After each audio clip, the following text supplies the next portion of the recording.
So that was the story, and this is my lesson plan. So after reading the book, I'll ask the oral questions about the book. Who is the cat's friend, a girl or a boy? And they'll respond a girl, because I'll show them the pictures of the book and they'll understand that that's a girl. Then I'll ask them, where does the mouse decide he needs to go to the gym? So he decides he needs to go to the gym while he's at the beach, when he is picking... Sorry, my son's crying. It's okay, you go ahead. So then I'll ask them where he needs to go when he needs to go to the gym, and he's at the beach when he decides that. So then the third question is a little more in-depth question that we want to ask them so they can understand feeling, and this is, how does his friend feel at the end of the book? And so they might not understand this question until the end of the lesson, so then I'll leave that open so we can go on to the lesson and then we will understand that question.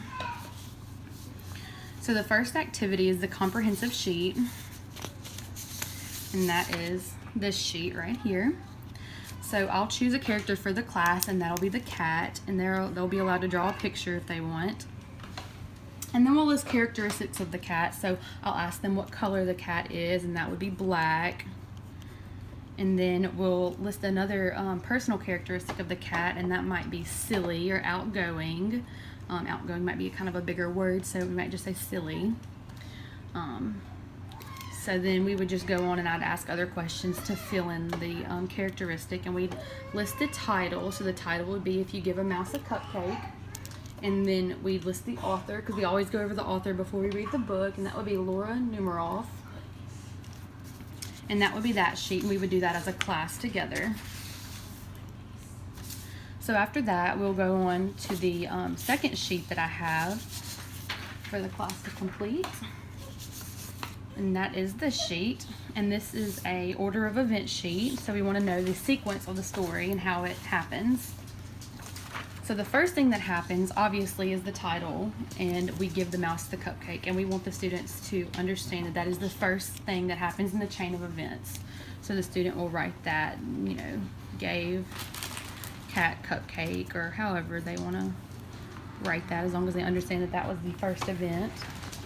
So then really what happens next is the cat wants to go, the cat gets cleaned up and he wants to go to the beach because he gets a swimsuit.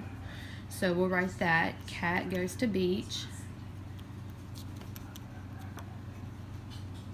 And then it asks us what happens at the end. So that's kind of what happens next. And then what is the last thing that happens is what I'll ask the class. And the last thing that happens is he gets another cupcake.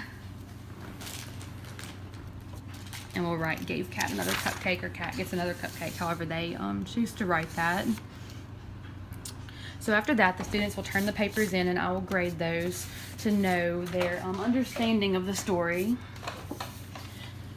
So then, in closure, we will review feelings of each character. So I'll ask the students how they would feel if their friend was on the playground with them, and they kept on changing the game or made different things every minute of, you know, doing different things, and they would probably respond sad, mad, or annoyed. And so that's kind of the goal of that question, is to get them understanding that the cat is constantly getting his friend to do different things, to pick up his stuff after him. So we would go back to that first question and let them know the feelings of the girl, and we definitely want to make sure they understand that, because it is a inferred question. It's not something they can get from the text. And so the homework is to review the worksheets, so I'll pass those worksheets back out to them, and then they'll go home with those, and I want them to read those again, because the goal is to have a test on the book either the following day or the next week. And so there will be no early finishers work, because we'll all do this together, so it'll be the whole lesson will be a group lesson. And so I put those with special needs will get a study guide to bring home to review specific questions for the test. So those that don't really understand the feelings question will get, you know, a detailed answer as to what the feelings are for the girl.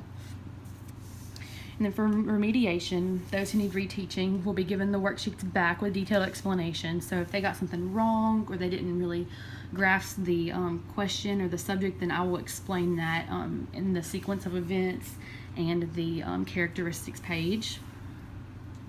So for enrichment, I have that the students can explain the cat's feelings. So for students who understand the girl's feelings, they could probably infer the cat's feelings. So the cat would probably feel excited, the cat would be energetic. So those will all be good answers for that. And that will be it.